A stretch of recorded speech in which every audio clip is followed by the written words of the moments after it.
First of all, thank you to Dr. Liu, to April, for the nice presentation of my background, as it were, and also to colleagues here in the Open University who invited me to this for this stay in Hong Kong over the 3 or 4 day period. A couple of apologies to start with. First of all, this is quite informal, having my shirt outside, but that's because I've got a microphone stuck, and so that's the first apology. The second apology is this is the first time I've done this particular talk, so if it's a disaster, I'll apologize from the beginning. Okay, so. Can I just have a show of hands? How many people are going to come to the one on Thursday as well, the talk on Thursday? Okay, all right. Maybe I'll just give you a little bit of background to the EMI Centre, in case you don't come to that one, because that's the one I was going to give you more information about the centre. What we're trying to do is to take a critical look and a neutral look at the phenomenon worldwide, both in secondary education and tertiary education. Our own definition of EMI doesn't cover the UK. So lots of people ask me why is Oxford looking at EMI? My answer is why not? Because it's easier, or not easier, sometimes it's less pressure on you to look critically at things when you haven't got the pressures of, I don't know, a government or the ministry or even your own colleagues, so you can look much more neutrally at the situation. Is that okay? So I was asked to talk about an aspect of EMI, and so I thought I would call it Which English and How Much English. Okay, so apologies to a few friends here who may have seen a few of these slides before. Very pleased to see the friends, but I don't want them to sort of start booing halfway through and say, oh, not again, Okay, so, oh, this is going to work. Okay, so here we are. This is Oxford, a little place in the south of England. A few people may start getting a little bit nostalgic for it in this room. Okay, so let's start with the definition of EMI, the use of the English language to teach academic subjects other than English itself in countries or jurisdictions in which the majority of the population first language is not English. So clearly the majority of the population's first language in the UK is English. We certainly have lots of people whose first language is not English, but certainly the majority still is English. So that's why I was saying some people find it a bit odd that I kind of, have this group of people around me in Oxford working on this topic. Then what subjects would we, let me go back. Everybody happy with, now first of all, this is interesting. I was in Guangzhou a couple of days ago, in fact yesterday, and someone said to me, that definition, is that sufficient? Does that cover everything? And I say, no, that's the whole point of definitions, is you can attack definitions, right? That you can undermine definitions, you can problematize definitions. That's the whole point. But it gave me the idea of a kind of a pyramid where you've got a title, like English medium instruction, and then you've got a definition, that's the next bit of the pyramid down, and then below that you've got all the problematizing underneath, all the problems associated with that definition. Okay, so there are lots of problems associated with this definition. The use of English, what do we mean by the use of English? To teach academic subject, what do we mean by academic subject? Which ones? All of them? Other than English itself? Oh, that's a bit strange. In countries or jurisdictions, you probably know why that's there. Jurisdictions, yes, we know, yeah, okay. You got the idea, Hong Kong, country, in which the majority of the population, what do we mean by the majority? What about when we have very large groups? First language, are we all sure what we mean by first language? And so on, is not English. So that's the idea, yeah, that the definition actually creates the opportunity for the discussion, for the problematizing. So one of the kind of problems around the definition is what do we mean by academic subjects? Now I'm going to offer this and we can have a discussion about this in a moment. What subjects classify as EMI, as English Medium Instruction? So I've divided them up into harder subjects. By that I don't mean that they're harder to study. They're just hard EMI subjects, okay?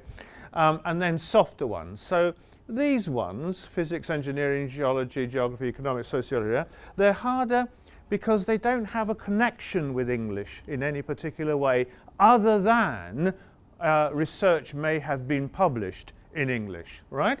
And then one way of testing that, I think, try it out, okay? One way of testing that is all those subjects could very easily be taught in Chinese. Do you agree?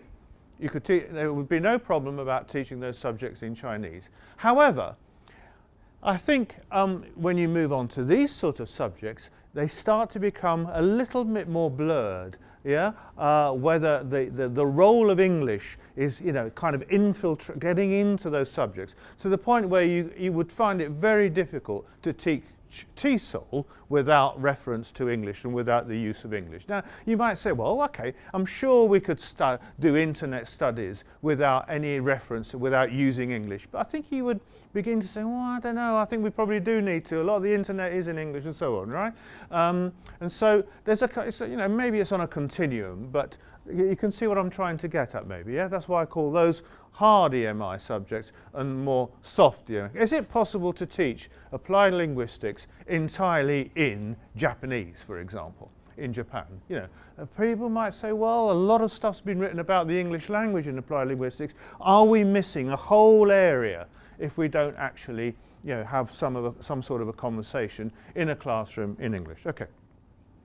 And then the question is, how does EMI situate itself around other labels, as it were, yeah?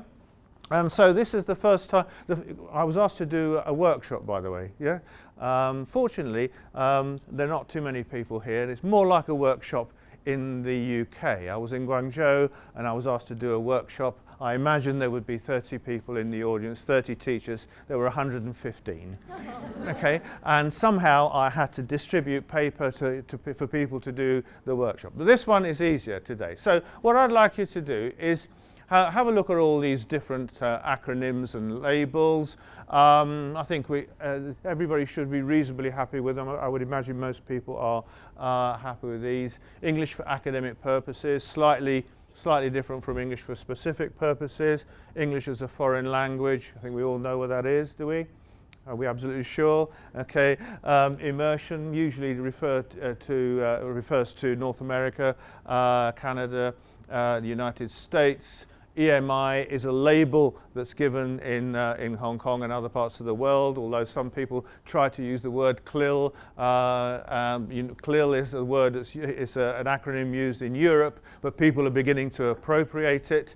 And then these ones are in pink because they are what I would call it's in countries or jurisdictions where the first language is not the first language is English, the majority language is English. So English as an additional language is a terminology that we use in the UK for immigrants, if you like, for migrants, for people whose first language, either first, second or third generation, they speak another language at home, and then content-based language teaching, again, tends to be in countries where the majority of the population speak English. Now, what I would like you to do, please, given that this is supposed to be a workshop, is to think about it as a continuum.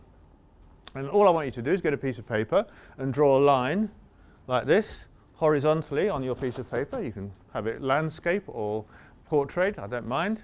Okay, on one end you put language dominant aim, and on the other end you put content dominant aim.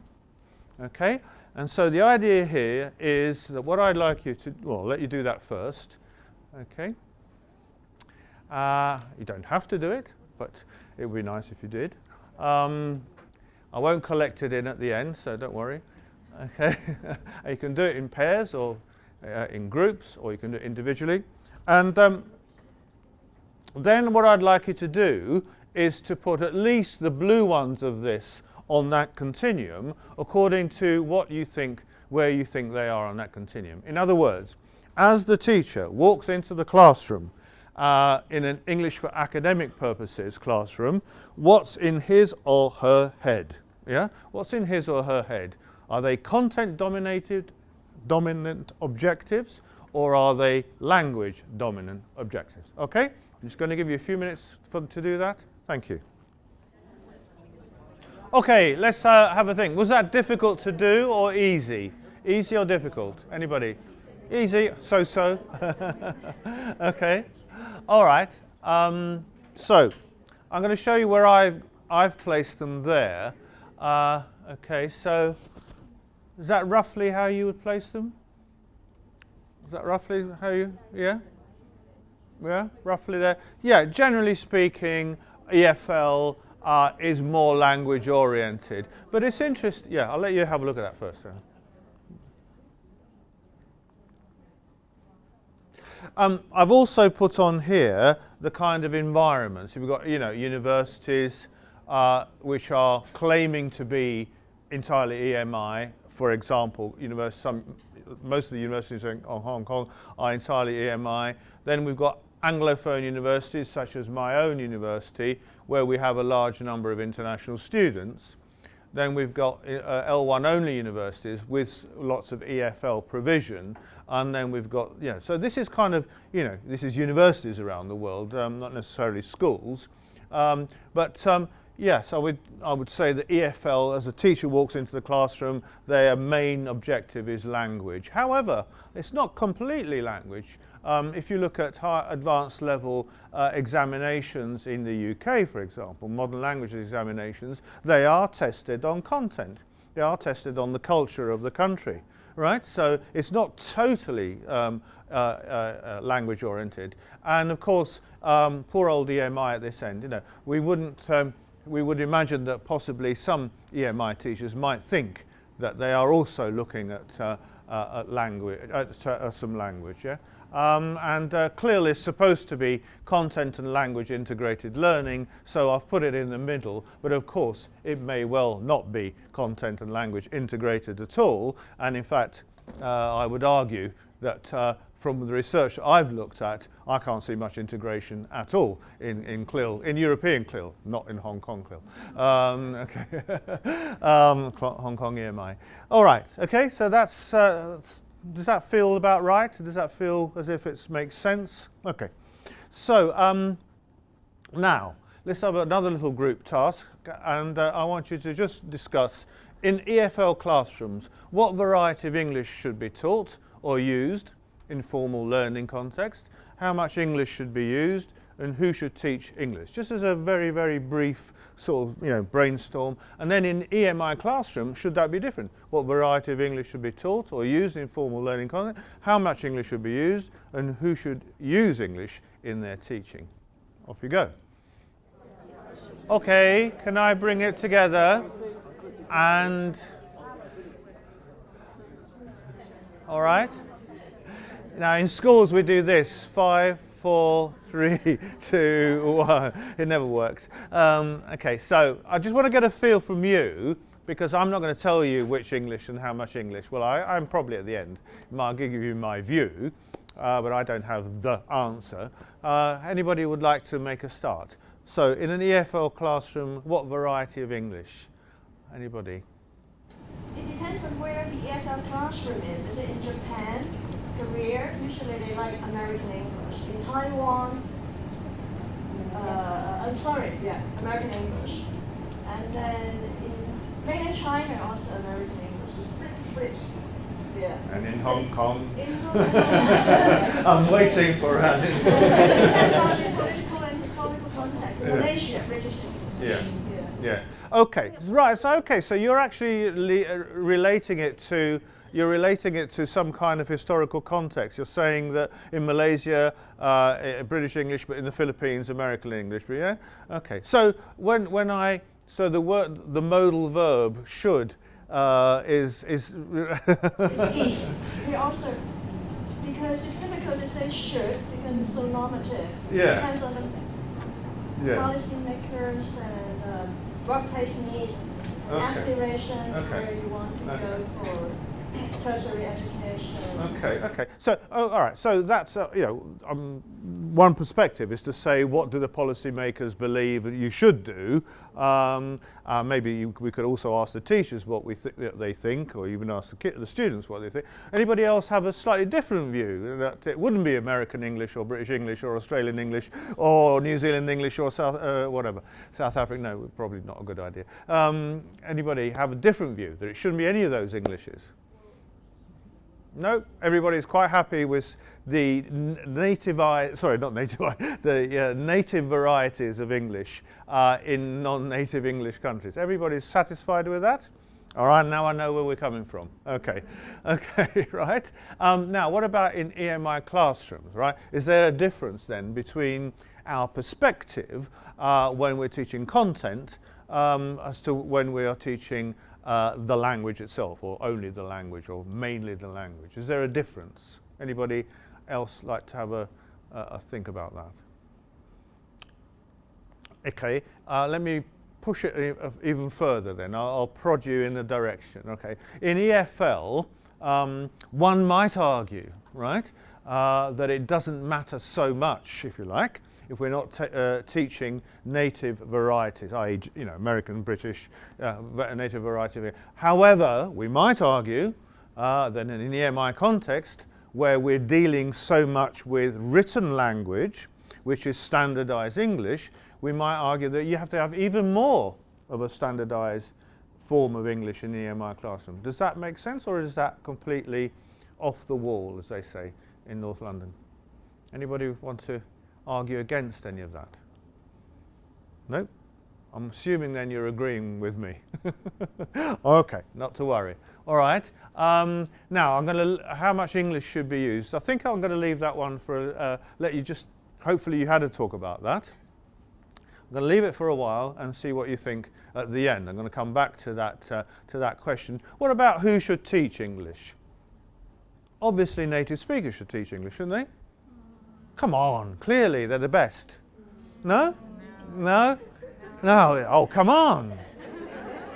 Let's get real. No? All right, okay. So it's not, not native speakers. All right. And what about in EMI classroom? Should we aim for people who are near native or native speakers, physicists or biologists or economists? Does that matter a lot, or does it matter less in an EMI classroom? Matters less. Matters less. Okay, matters less. All right. Okay. Well, let's move on with that one then, shall we? All right. So there's general agreement among linguists that the English language no longer belongs to the people of Britain or other Anglophone majority countries. Okay, I can say that with complete confidence because I'm Italian. All right, I'm not British. Okay, I've got my passport there. I can show you that I am not British, and I will be even less British once they kick me out as a result of Brexit. Maybe I'll go and live in Ireland or Italy.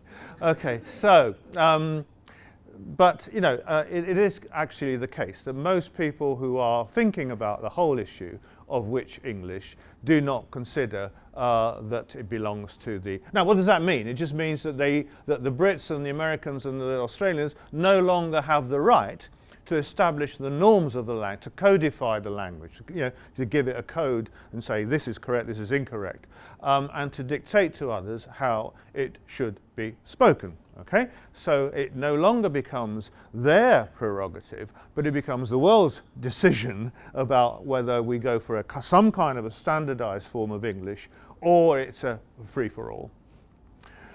Another agreement among most linguists or researchers in this field is that the native speaker teacher of English as an L2 should not be considered superior to the non-native speaker teacher. In practice, however, this is still the case in many contexts, and we even have adverts which, in Europe they're now illegal to say, only native speaker teachers may apply. I don't know if other parts of the world they are illegal, but it is certainly shifting away from that. But underlying, covertly, there is still this notion that they are the best. What about university websites? Jennifer Jenkins had a look at university websites where EMI is proclaimed, English is proclaimed as the medium of instruction.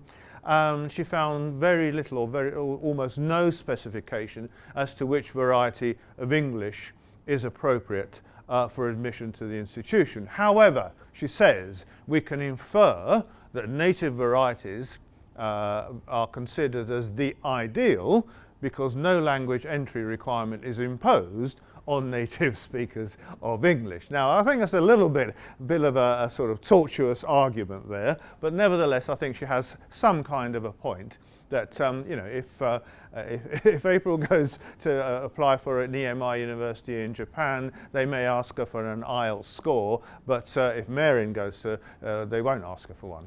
Yeah, so I mean, it's strange, isn't it? There's an automatic assumption that native speakers of English will be able to cope in an EMI environment. Then we've got the different terminologies used. Galloway and Rose, Heath Rose is now my colleague at Oxford, so I'm promoting his book here. Global Englishes, he pays me, is a term which is currently being applied to encompass the whole phenomenon of world Englishes. Some people refer to them as world Englishes. Andy Kirkpatrick, as I'm sure you know, because he was in Hong Kong. Second language varieties of English is another terminology. They've all got slightly different approaches. English as an international language, English as a lingua franca. Incidentally, I'm very happy to convert this to a PDF and leave it on the screen, so if colleagues want to send it off to whoever is on the list, or if you leave an email, I don't know. But I mean, I'm very happy for you to have it as a PDF. So you don't have to take a photo, but you can take photos, because I like being photographed. And then there's the English as a lingua franca, which is probably the most contentious of the various you know, nomenclatures, really. Because English as a lingua franca is by definition not fixed. Because, you know, if two people with different L1s are talking to each other, they are using ways of communicating rather than establishing a code. Now, some people would say that there is a code being developed. I'll come to that in a second. But there is still a bit of a debate in the literature as to whether it's an actual language variety or a tool for communicating. But generally speaking, if at least what I've read about English as a lingua franca, the movement is towards it being seen as a function of language rather than an actual variety in itself. With the general, if you like, the general rationale is that it's intelligibility that is important and comprehensibility. So intelligibility is the ability to recognize words or short utterances, or more broadly, comprehensibility, the ability to understand the whole meaning of the message at a sufficient level for the purposes of communication at hand. However, there are some problems with ELF, and one of them is where you have very high stakes situation, such as when you're flying in an aeroplane from Hong Kong back to the UK, and you're expecting the pilot to be able to talk to the person in the control tower as you're landing at Heathrow. And so, there have been some studies of aviation radio telephony communication, aviation English, where there have been some problems arising between non-native speakers of English and between non-native and native speakers of English. So we can't, automatically say that there aren't problems. I think we have to recognize that there may be situations where accuracy is important. Jenkins pushes this. Have you read anything? Is anybody familiar with Jennifer Jenkins' work? She really pushes ELF very, very hard. She says that it's essential for intelligibility, individual consonants and clusters of consonants, vowels and nuclear stress placement. All those things are essential. You have to be able to, the vowels will give away the meaning of a word, whereas things which are not essential are things like voiced and non-voiced, th and though. And so, there are, within ELF you could get away with having people talking to each other using different bits of this, if you like, but probably not that. Now, the jump that Jenkins makes is, okay, now we can then therefore forget about this, all right, and in fact say that this is the only important bits that you have to teach in EFL, let alone whether you have to go into EMI. And then there's the whole question of ELF and EFL pedagogy. How do you make the English teacher or the EMI teacher ELF aware in the kind of way I'm doing today? I'm trying to sort of, as it were, make you ELF aware.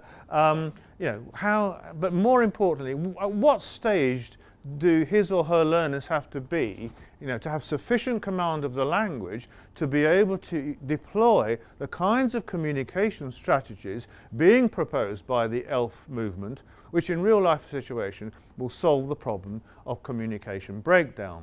Okay, how far? Now, what I find a bit irritating about the ELF people who write it about ELF is that they very, very rarely look at lower intermediate or beginner learners.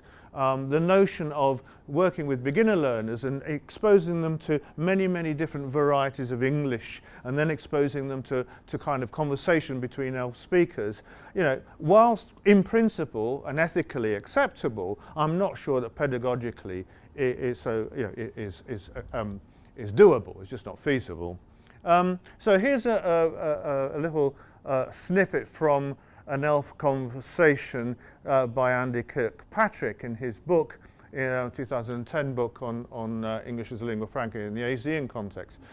So we've got a woman from Laos, and she says this thing, you know, especially in Mashun here. I can't actually do it very well. In Mashun here, only 3 teachers. So basically, the person she's speaking to, the woman from Singapore, says 3 teachers.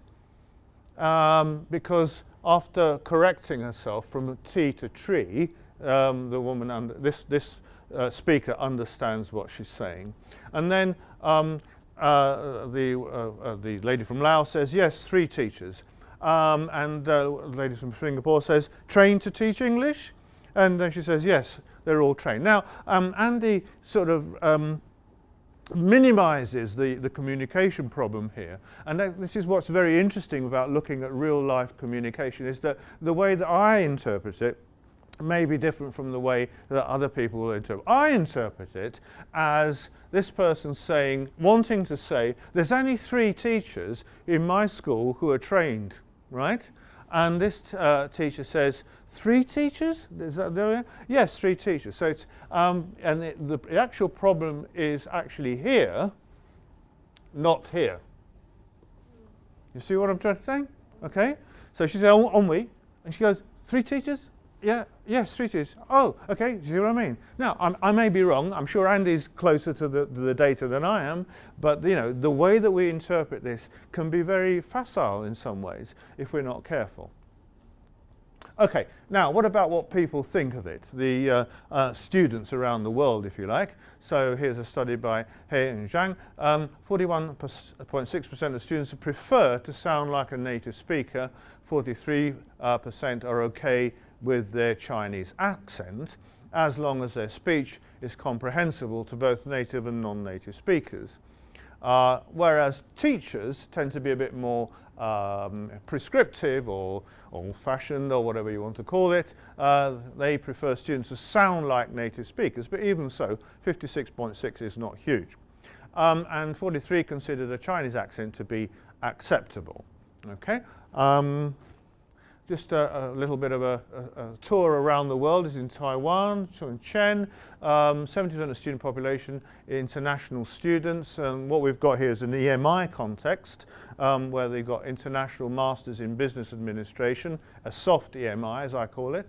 And the IMBA students, of which 11 were Chinese, were compared to the undergraduate students studying their courses through Chinese in Taiwan. And the IMBA students, 67% agreed in an international setting where English is used as a common language, it's more important to follow the rules of standard English than to speak with English variation. So you've got a very strong kind of tendency towards standardization. And the EFL students with having a little bit more of a liberal attitude there. And then, do you agree that learners of English should have a standard English? You can see the stats there as well. 84% of students believe that intelligibility was the key rather than grammatical correctness. Yet, this is the interesting thing, when you read these articles and you see the examples, you start to get, hang on, what's going on here? So we have this little sentence from the study by Tu and Chen. Of the 11 non-native and native phrases, they say they presented them with some phrases, right? So what they call nativized phrases, if you like, Chinese English phrases.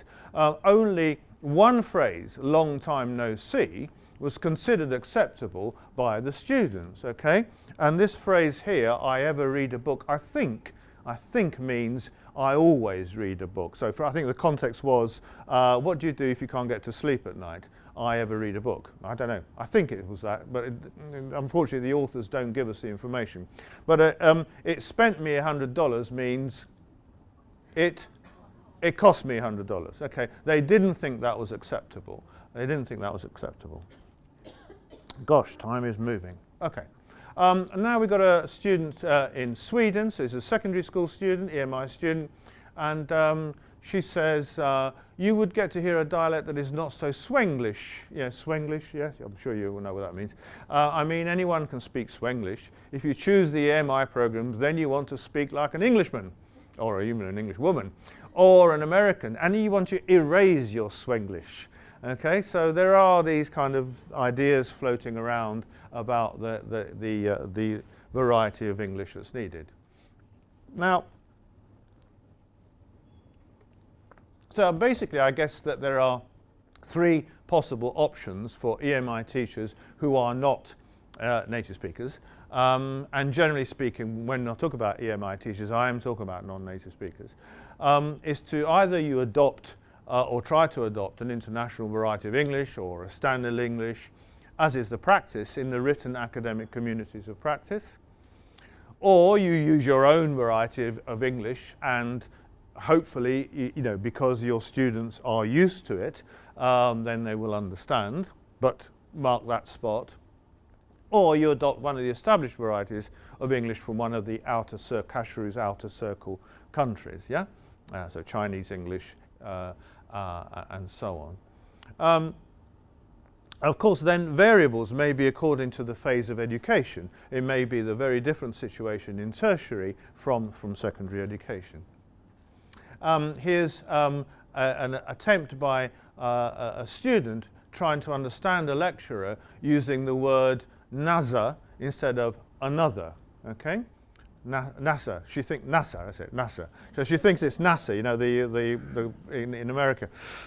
She says, so the first two times I heard, I associate with NASA, like NASA, but then I found it not relating, and then immediately I was looking forward to hear the same word again from him, and then I understood. So yeah, there are ways of using the context to overcome your teacher's pronunciation problem. Well, what's interesting about this one is that this is a German speaking student listening to a German speaking lecturer, okay? It's not as if they got different, they are actually sort of having trouble understanding their own, so it's not absolutely clear that pronunciation issues are overcome by being, you know, having the same L1.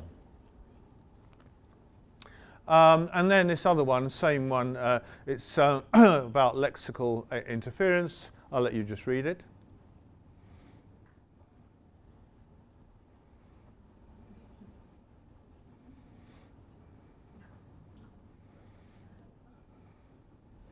Okay, so this is not pronunciation, it's about choice of the wrong, a different lexical item here.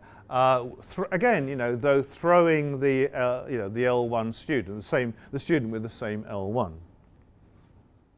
Now, so I thought, well, I'm going to have a look at what the journals are saying. What are the journals saying about what variety of English you should be writing in, or what's acceptable for them. So I looked at TESOL Quarterly. I thought, surely TESOL Quarterly will have a very sort of lax attitude to, I'm afraid not. It doesn't, actually there's no reference to it whatsoever, which I would assume, in fact I'm pretty confident, they expect native variety of English. And then World Englishes, there's in the journal called World Englishes, there's an oblique reference to it. Yeah, it says the words native speaker and standard English have got to be put in scary quotes in order to show that they are contentious. Yeah, but that's all it says. It doesn't say you can write in ELF or you can write in whatever. Yeah, and then this one was amazing. The Journal of African Cultural Studies. Now, the Journal of African Culture, where there's all this discussion about, you know, indigenous languages and all the rest of it, it says papers are accepted only in English. British English spelling and punctuation is preferred, right? Wow.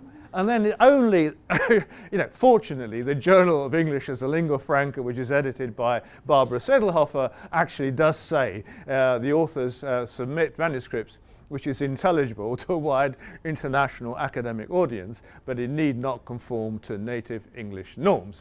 Now, who then is the judge of those, you know, on that panel? I don't know, but maybe only Barbara.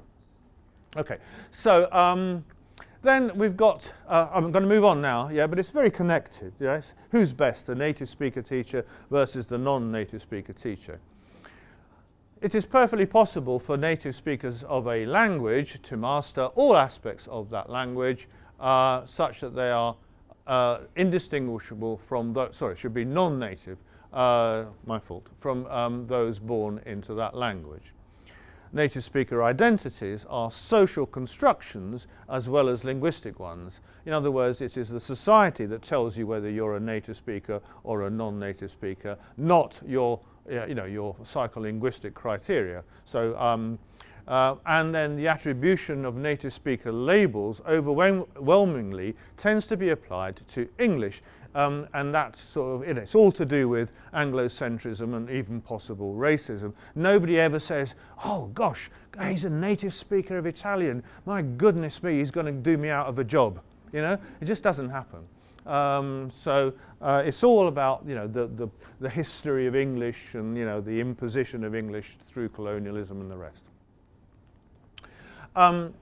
English has been indigenized in many countries. Speakers of English in those countries cannot be automatically dismissed as non-native speakers of English. So you can't automatically dismiss Indians as non-native speakers of English because they may well just speak English at home and that's it. And that's, you know, and they don't speak any other, or they probably do speak other language, but that's their main language that they use every day. Some speakers of English, whether judged native speakers or not by others, themselves experience difficulty in saying which group they belong to. I don't know. Am I a native speaker of Italian or a native speaker of English? It's my decision. Many native speakers operate less effectively in certain settings than well-educated non-native speakers, right? So again, this has to be an issue in EMI, I think. And so here's an example again from Joximopolsrud in Sweden. My subject is difficult. It is an advantage being Swedish because I can explain the subject in Swedish too. The students used to have a teacher from Canada, but they couldn't explain things well in Swedish. So in other words, if you're a now I've started calling it a bilingual teacher rather than a non-native speaker teacher. The idea of a bilingual teacher is that you share the language of the students you're talking to. Yeah. If you're a monolingual teacher, then you don't share the language of the students. So if I go and teach applied linguistics in Korea, I'm a monolingual teacher. But if I go and teach applied linguistics in Italy, I am a bilingual teacher because I can speak. All right? Now that doesn't work too well when you've got mixed L1 students. That breaks down as soon as you have mixed L1 students. So I'm going to give you a little bit of time to reflect on the story so far. What is your reaction to the evidence I have presented so far about which English? You started off, I think, being pretty sure that you wanted standard English. That was my impression, although you may have been secretly thinking other things. But have a discussion as to whether you still feel that way or not. What is your reaction to which English? Has it confirmed your beliefs or changed your beliefs? Right, I'm not going to be so immodest as to say, have I changed your mind? I'll be, you know, on the basis of a few slides. But does anybody want to? I'd like some contribution. You know, I'd like to hear what you think about perhaps, you know, the reaction to. Most of the students seem to want to go for the standardized English, and most teachers as well. Any thoughts? Nope.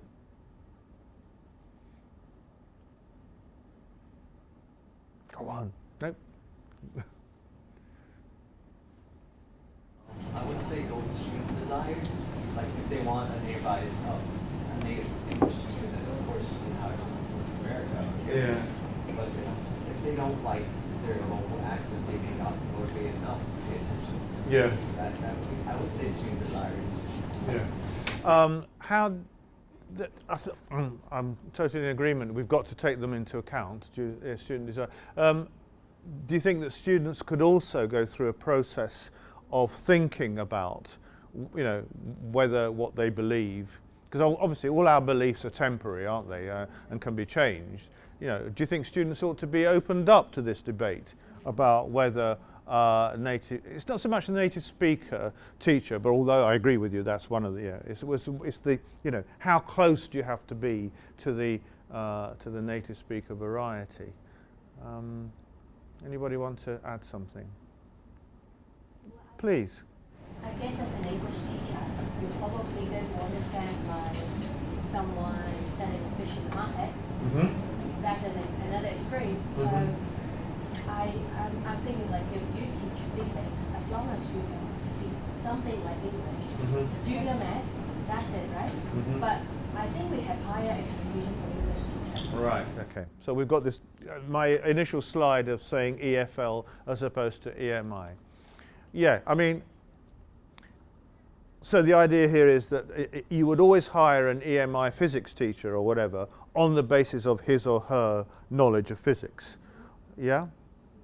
Okay. I'm going to problematize that though. I mean, I agree with you, but I'm still going to problematize it. However, the stakes are pretty high in physics, right? And if you've got international students, and more universities are trying to internationalize, then you are going to have to be careful that the students, I mean, I'll show you a couple of ideas a bit later on. So, yeah, I mean, it's certainly, you don't want to sound like someone selling fish, I agree. And you don't necessarily want to sound like someone who's a native speaker of teaching physics. But where in the, you know, somewhere in the middle, we need to come to a decision, I think, internationally. Really, I mean internationally, and I'll talk about this on Thursday. Yeah, you know, otherwise, we're not going to be able to say that we're confident that we can offer international students, whether they're here and for that matter in Oxford, where you know, international students a good education in physics or engineering. If you know, another way of putting it is that there. Again, I'm going to talk about this, but I will say it now. To be an EMI teacher, it's not just a question of the proficiency in English, right? You have to be an even better teacher than you are as a, you know, in L1. And it's all about interaction. I'll mention that in a minute. So, yeah, it's all these things are there to be discussed. We need more discussion, I think, around this area. I find that generally policymakers in universities, am I going to get shot? Don't have enough of a dialogue about this, the issues which are associated with EMI, really. Okay. Anybody else before I move on? I'll leave some space at the end for more general questions. I hope you've got some. Okay. So what about how much English then? Okay, so I'm sure this is a hot topic in Hong Kong, always has been, always will be. And so just to go back on a bit of history, you know, in the 1960s, pretty much people used the L1 all the time to teach English, if they could. And it was accepted that you did translation or you explained grammar in English in L1, and that was it. That's the way I was taught French at school, yeah? And then in the 1980s, gradually through a number of processes, a number of publications, the L1 was banned, the general trend about the native speaker really took hold as a result of that, I think. And then back in 20 years ago, 30 years ago? Gosh, I can't remember. Yes, 20 years ago. I wrote this book, and it's still selling. It's amazing. I can't believe it's rather rubbish. But my main findings from the book were that most teachers believe the L2 should be predominant, but not total. The L2 should predominate the classroom, not be the L1 shouldn't be totally excluded. That most teachers felt limited L1 was useful. And I have to say that over the 20 years, that book has been somewhat distorted, because I have never said that the L1 should be used all the time or anything like that. I said limited L1 use, all right, limited. And over the years, I've been trying to work out some kind of criteria for what I call optimal use. I think that two things I still believe very strongly, that what the teachers were saying in the 90s is true. L1 for facilitated setting up tasks. And the reason for that is that the L1, if you're using the L1 to set up a task, that facilitates the L2 by the students. In other words, you're looking at pushed output here. Yeah, Meryl Swain, the idea of getting onto the students talking in their groups. And you facilitated that through the L1, and then also the L1 to explain some lexical items which arise in the interaction, and a focus on lexical form actually helps with that. And that created three types of teachers, I think, and that's still being used around the world. Sometimes it's misused. There's a kind of virtual position. The teacher thinks that the only way to do it is to exclude the L1 completely. The maximal position says, I want to exclude the L1, but I can't because I'm useless, or the kids are useless. And then the optimal position said, actually, I don't want to exclude it completely, but I'm going to carefully think about when I can limit it, but nevertheless use it, right? The way it's been misused is that people talk about the maximal position as if it was the minimal position, i.e., I'm using 10%, that's my maximum. Well, that's not quite what was meant by maximal. Okay, so why the huge pendulum swing? Well, in the 2000s, around the world, I think, the writers and the discussion, if you like, some L1 is being accepted. And if you look at some recent prominent publications, Guy Cook, 2010, Glenn Levine, 2011. And in fact, I would challenge you to find an L2, kind of a writer, if you like, commentator, post-2010, who questions the value of L1 in L2 acquisition.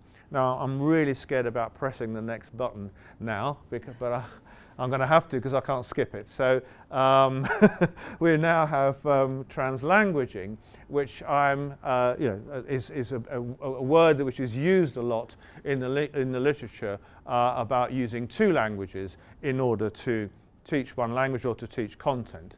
I'm going to leave that there because I don't want to go any further. Okay, and then why have we had this huge pendulum swing? Where I think at the moment, I have to say, looking around classrooms in the UK and looking at the literature, pretty much anything goes. I don't, I'll give you an example of that. Which way? So if you look at classrooms around the world, you get a huge variation in the amount of L1 being used. If they're measuring the amount of L1 being used, people say it's because it's pragmatic. I would argue that it's actually unprincipled and ad hoc. If you look at the different functions, what are the reasons for using the L1? Well, all of those reasons are given, contrasting the L1, providing metalinguistic clues, and so on and so on and so on. In fact, I can't think of any function for which someone said to me, I never ever use the L1, right? Never. I've not come across a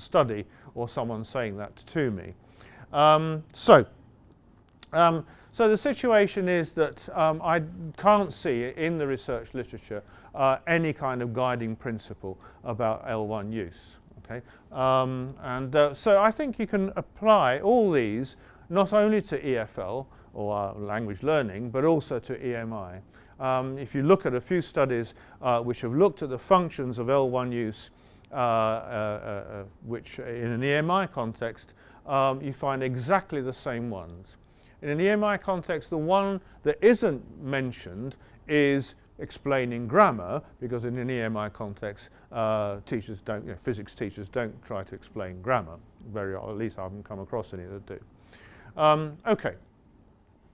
It's a little bit of research that we've done in Oxford with, this is in Korea. We asked the question, do children and adults prefer monolingual or bilingual teachers? And how do children and adults respond to English only or code switching?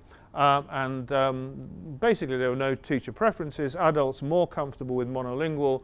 Different attributes are valued rather than whether they are monolingual or bilingual teachers. Now I mention this because I think any of this research can be applied to EMI as much as it can to EFL. Yeah? You could ask the same kind of questions of students in an EMI classroom as you would in an EFL classroom.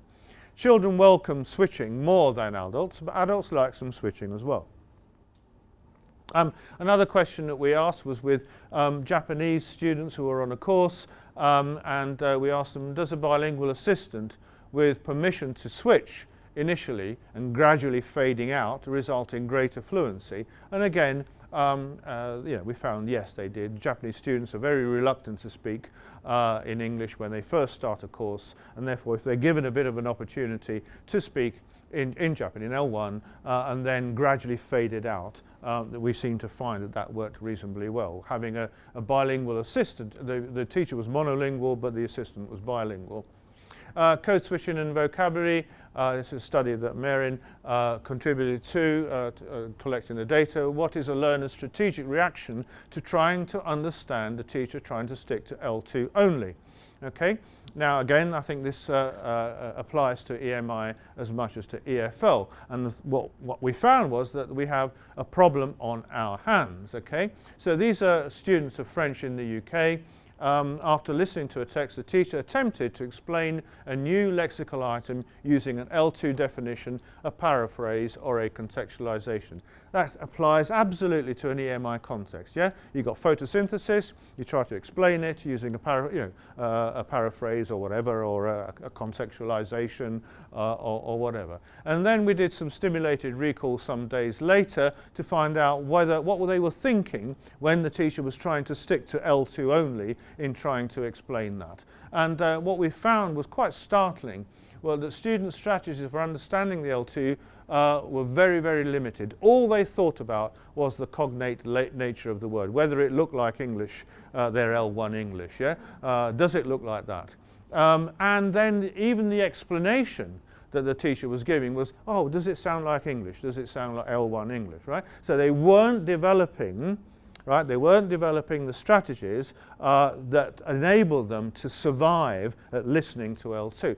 And I think if we aren't careful and aren't prepared to help students to, if teachers want to put across the meaning of a new lexical item using an L2 only or a very limited L1 only approach, they need to help to train their students to cope with the L2 and teach them some listening strategies. But the solution is not automatically to switch to L1. And Daniel, one of our students at Oxford, which is Dr. Fung now, he did a very interesting study because with listening comprehension, it's all been focused on recorded message, recorded text. And he was actually asking, what strategies do middle school students in Hong Kong use when listening to the teacher? This has not been asked before. It's amazing, right? We've got 20 or 30 years of listening comprehension research, and it's all aimed at listening to a tape or listening to a CD or possibly even a video, but not in a classroom where often teachers are quite monologic is the word, isn't it? So yet they're doing a lot of listening, right? So he measured the linguistic knowledge and asked the student what strategies they use when listening to the teacher. right? Now, linguistic knowledge is vocabulary and grammar, but basically vocabulary, because that predicts a huge amount of comprehension in listening. What he found was that students with lower linguistic knowledge in Hong Kong use more translation strategies. Now, that would be predictable, wouldn't it? If you've got less vocabulary, you're going to go, what's that word, right? Students with higher linguistic knowledge, i.e. more vocabulary, used a wider range of strategies because, not surprisingly, they go, I know all those words, there's only that one word I don't know, I can work it out from the context, okay? Roughly speaking. But what was really interesting, and I would claim would be the key finding, Daniel's key finding, was some students with lower linguistic knowledge claimed they use a very wide range of strategies, pretty much those that were being used by those with higher linguistic knowledge. In other words, they were the very highly strategic students, able to listen to a teacher talk because they were thinking, now what can I do? How can I work this out? All right? So I think that's really an interesting, I hope it gets published, and I think there's more work to be done in that area. So when we're thinking about delivering, the teacher talking, I've often talked about the EMI teacher as a dictionary and dictionary designer, because they have to think about, in the interaction, all these things. They have to think about, shall I give a definition of what I'm talking about, a paraphrase, a circumlocution? Shall I give an exposition in depth, or shall I interact to get to that understanding? How can I use the context in order to do it? Should I try some synonym, and so on and so on. All these apply to both EFL and to EMI. Again, I think that that kind of research needs to be done. And in fact, we did a bit of this and with Lily Chan at University of Renmin. What are the different explanation types provided by 3 Chinese university teachers of English this year for new or unfamiliar lexical items? To what extent do these explanation types differ from information provided in dictionaries? This was an area which hasn't been looked at all. So it was a kind of a bit blue skies research. And so we got some various bits of the transcript and looked at it in detail. So, for example, we've got this item, no rest for the wicked. The original text had it like this. Actually, I'll let you read that. ODE is the Oxford Dictionary of English, which is monolingual. This is the bilingual dictionary, and this is the co-built English only. And that's the teacher explanation.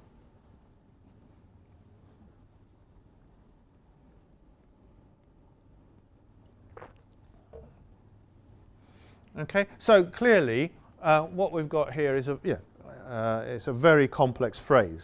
No rest for the wicked. Actually, how many people here know what it means? Just, I'm not going to ask you, but just put your hand up if you think you know what it means. You know what it means. You know what it means. Okay, so that's all right. So a minority of people, the majority of people don't know what no rest for the wicked means. I can't even translate it. Well, I can't even explain it. No rest for the wicked means something along the lines of, I'm working really, really hard, and obviously I'm not wicked, but I'm working and I'm suffering as a result, and therefore this is a sort of punishment you might mete out to the wicked, but I'm not wicked. It's that complicated, right?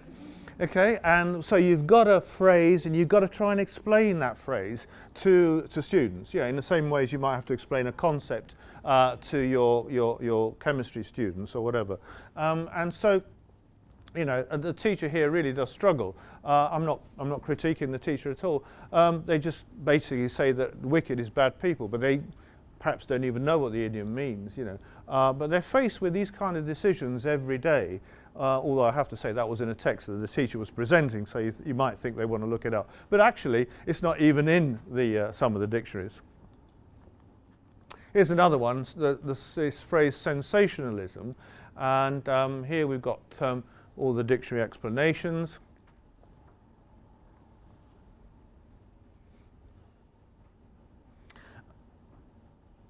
Okay, so that's the monolingual dictionaries up here. This is the one with the Chinese translation, which I hope is correct, as we've copied it from the dictionary. This is the co-build. And actually, the teacher does a pretty good job, but does it through the medium of Chinese. Yeah? I'm assuming you can read that. I know it's Mandarin, but it's the same writing, so we're not having any problems. Okay, all right. And so I think, it seems to me that this teacher is drawing the attention of the students to an equivalence in two languages, and for me that's perfectly justified. Yeah, at the lexical level, it seems sensible to say, look, we've actually got the same. Paraphrase in Chinese. Note, okay. And then the key to something. Is it justified here, you might ask? The original text says, the latest scientific findings seem to indicate that intelligent but inflexible people, and so on. So we've got the key to something. And this teacher does give the Chinese here. Now, you could argue that what's the point of giving the Chinese there, given the words key to something is absolutely, so you're actually stopping them from working it out themselves. Yeah? So I'm trying to get at these kind of principles. Yeah? The first one seemed to me very sensible. This one doesn't seem so obvious to me. And then literally, I'm running out of time, so I'm going to move. Yeah, you got the basic idea, yeah? But I thought I'd just show you this one, which is couch potato, because the teacher, a female teacher, I have to say, says, couch potato. Who are the couch potatoes? Housewives. Okay, so that usually ups. She's a female teacher, I can assure you. All right, okay. So I think everything's in the interaction. Interaction between teachers and learners, among learners, is probably the most significant pedagogical resource which contributes to learning. In EMI, this is absolutely the case. This is where all the tribes come together. The EFL people believe that interaction is important. The science teachers believe that interaction is important. At least science teachers who write about stuff. Sociocultural theory says it's important. Psycholinguistic theory says it's important. And so pretty much everybody agrees that interaction is important, right? So then we've got to say, well, what's good quality interaction? Well, I don't see any difference between EFL and EMI. In EFL, we've looked for decades at comprehensible input, incidental learning, negotiation of meaning, pushed output and feedback. And I don't think that's any different in EMI. You can apply all those criteria. And in fact, a really interesting study in the Netherlands by Graaf, Koopman and Nikin and Westhoff give you examples of that in an EMI classroom, secondary classroom.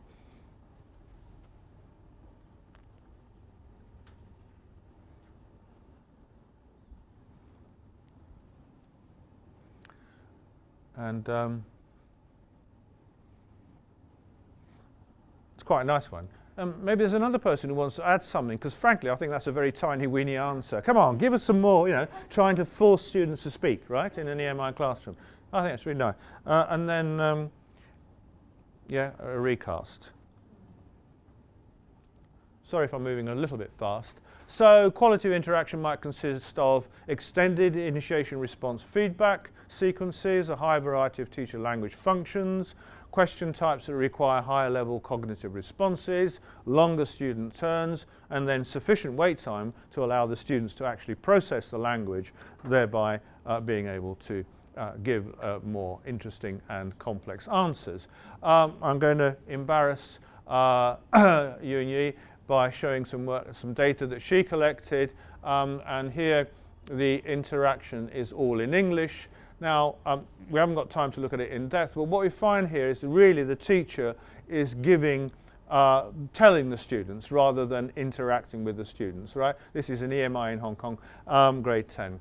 Whereas in this one, in this one, where the interaction is actually mostly in Chinese, there is a lot more scaffolding going on so that the students get to the answer rather than just being told what the answer. Now, obviously, I'm not suggesting that you stop teaching EMI. I'm just suggesting that something needs to be done in order for us not to get to that situation where it's so monologic.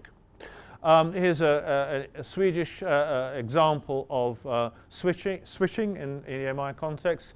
The teacher says, how many bones do we have in the body?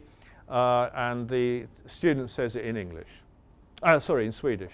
And then the teacher says 206. And the biggest bones are hip, and another student says that, which presumably means that.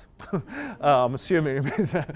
I need to check really. What are the biggest bones? Femur. Anyway, so what we've got here is a question. You know, why does this student, after 4 or 5 or 6 years of speaking English, decide to use 206 in Swedish? You know, it could just be slipped out, but you know, you could ask yourself, you know, have a discussion about it in the classroom. Why would you do that? At least this is in an Austrian secondary school, Erwin Gerlinger.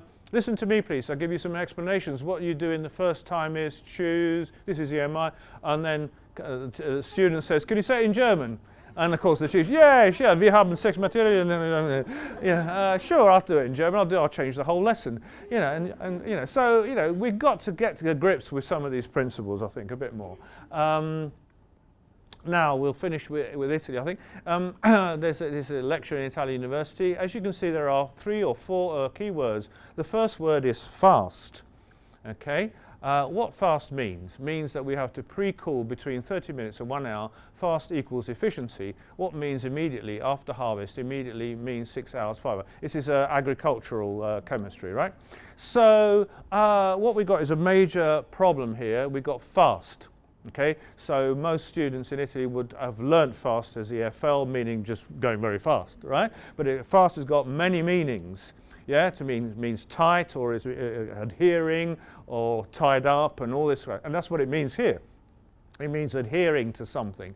But the teacher doesn't really explain it to these Italian students. So there isn't a focus on lexical form sufficiently for them to actually understand what's going on. And I think that's you could argue that that's problematic. You could say, well, okay, they can go home and read the book, but that's not quite good, you know, it's not good teaching. Whereas this one seems to me a really interesting little code switch here. So they're talking about embolism, embolism, gas in the bloodstream. And he says, what is gas embolism? Oh, in Italian he says, this is embolia gasosa, right? Be careful to the name, be careful to the name. Anyway. Italian education, yeah, anyway. Because gasosa, you write as this, he says, okay? There is another kind of embolia, another kind of embolism, which in Italian is called embolia grassosa, i.e. that's got, you know, fatty tissues, whereas this has got, it's just gas, right? So I think it's quite nice. He's drawing the attention of the students to the fact that he could easily get them mixed up in Italian, but not in English. And that's quite interesting, except that something like 15 or 20% of the students in the class were international students who certainly couldn't speak Italian at this level, at this kind of a level, right? And then he does this as well. But then in Milan he says, to say la fabbrica del Duomo, the Duomo's factory, it means something never ends, which I think he's actually doing for the international students in the audience, because the Italian students would know what fabbrica del Duomo means, all right? So, you know, we've got a lot of discussion around the interaction still to be done in EMI, I think. And that's it. I think I'm going to end with asking you, what is your reaction to the evidence I have presented, as it confirmed your belief about how much English or not? And you can have a little discussion, 2 or 3 minutes, and then we've still got time for a few questions at the end. Thank you. Okay. Does anybody want to make some comments or ask some questions of what I've presented? Please.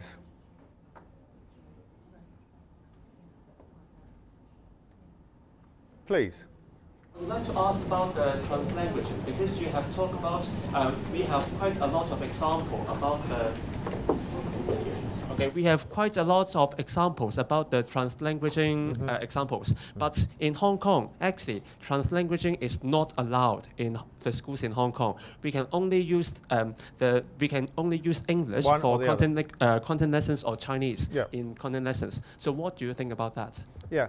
Well, I mean, the reason I was worried about putting the word translanguaging up on the screen simply is that I don't use the word. Okay, I mean, I'm still quite old-fashioned and happy with the word code switching or switching or whatever. Yeah, I mean, I don't see I just don't see it's acceptable to be able to say that you can never use an L1 word. I mean, I think it's just crazy. You know, because if you have a homogeneous group of students, then I think You want them to survive and do well, and you know, the most important thing is that they learn their subject. But, you know, the whole point of EMI is also that they're learning some English, right? So if there's too much switching, then it becomes problematic, because it's very easy for teachers to say, okay, I'll just do it all in English. Now, you know, the slide I showed from Dr. Lowe's data was all in Chinese, and yes, it was great, it was good quality teaching, but that was supposed to be in an EMI class, or at least a partial EMI class, you know. So, you know, I think teachers have to be trained to switch sensibly and creatively, and you know, and with high levels of principles, rather than a free-for-all, which I see a lot in the UK, I'm afraid, in EFL, but in MFL. So I don't agree with, you know, one language, one classroom, or whatever you know, the ministerial diktat is here. But I can see why they might do it, though. You see what I mean? Because it's so easy to slip into, you know, oh well, yeah, we'll just do this in L1. I mean, people may disagree with me on that, but I think it has to be principled, and you have to think about how the interaction is helping them to use more and more English, rather than, here, you don't understand, I'm going to tell you in Chinese, Cantonese. Well, I think talking about this, I think in the case of EMI, let me give an example of teaching of medicine in Hong Kong, in the Hong Kong context. A medical practitioner in Hong Kong definitely have to speak Cantonese with the patients. Sure. But all medical school or medical faculty are basically EMI. So I think, is it actually producing the right kind of profession? Yeah. So why are we using EMI? Yeah. I think that's the more fundamental question about than actually how much EMI should be, how much English should we be using in the instruction.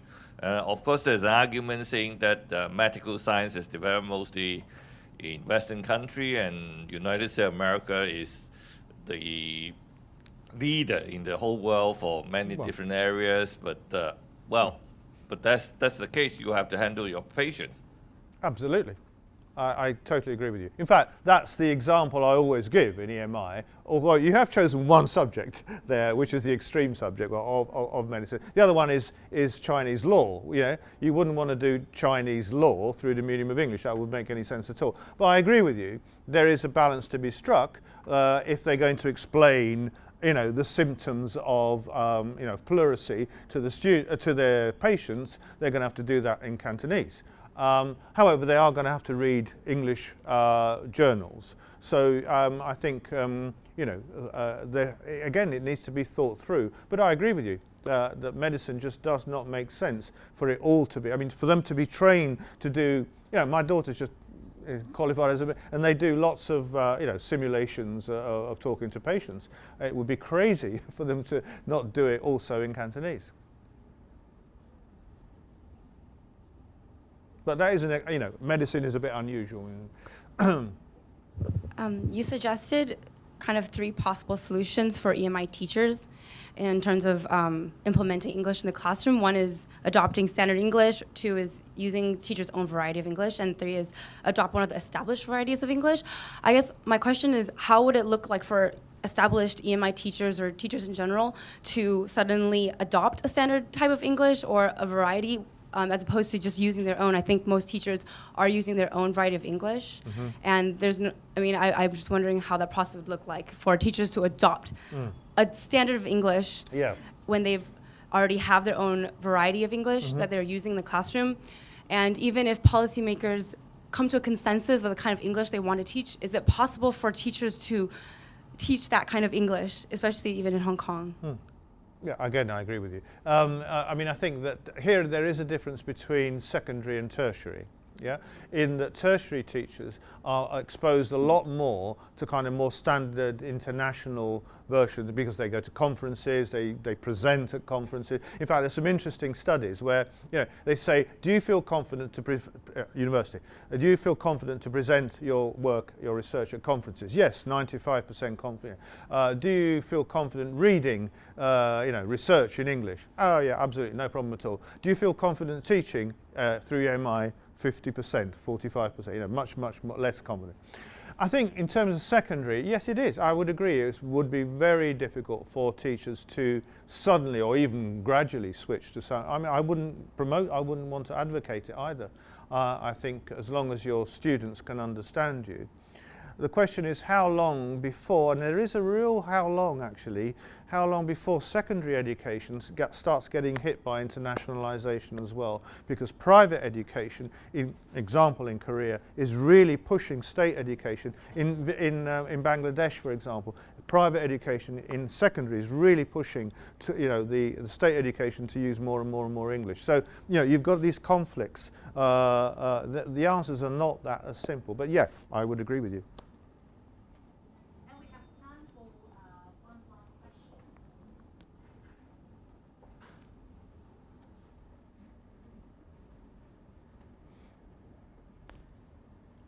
I'm off the hook. Oh no, there's one. Sorry. Just when I thought I was free. Thank you very much for your talk. That was really informative and interesting. This is less of a question and more for all of us who are interested in the problem of EMI. I was lucky enough to be chatting to my group who have a lot of experience having to study in EMI, so having to study subjects that are not English in English medium of instruction. So I asked them, because I'm a teacher and I'm interested to know, if you had the courage to ask some of your lecturers who have to teach in EMI and are struggling, and you wanted to ask them like to be more clear, or any advice to kind of clear up their lectures, what would it be? So I found the answers really interesting. Do you want to share the answers yourself? Okay, so you can just let me know if I'm getting this wrong. The first was, don't read off the slides. So, of course, that's we already know as teachers that's a huge problem, not being interactive enough, and not using plain English. So I guess the definition of plain English, how do we define that? I'll try to get it, yeah. But it was interesting, the definition we came up with is kind of trying to eliminate those aspects of native speaker English. So slang terminologies, maybe idiomatic phrases, those kinds of things really provide some hang-ups when people are trying to understand. So I don't know, I just found that really interesting and helpful to me as a teacher who has to obviously use English for my subject, which is literature and language. So I hope that helps you guys out, or the teachers in the room at least. Can I just make a very brief comment in reply to that? We did a study at Oxford, in fact, and looking at what international students were saying about what they found difficult in lectures, and one of the things they said was the use of idiom. Yeah. However, on the other side, there's also an Italian lecturer who said, when I lecture in Italian, I lecture in colour, and when I lecture in English, I lecture in black and white. Okay, so you know, there's a danger that if we eliminate all idiom, that we've got to start talking in black and white. So I think my answer is, yeah, use idiom, but explain them. If you're going to use idiom, then explain them. Okay, thank you very much.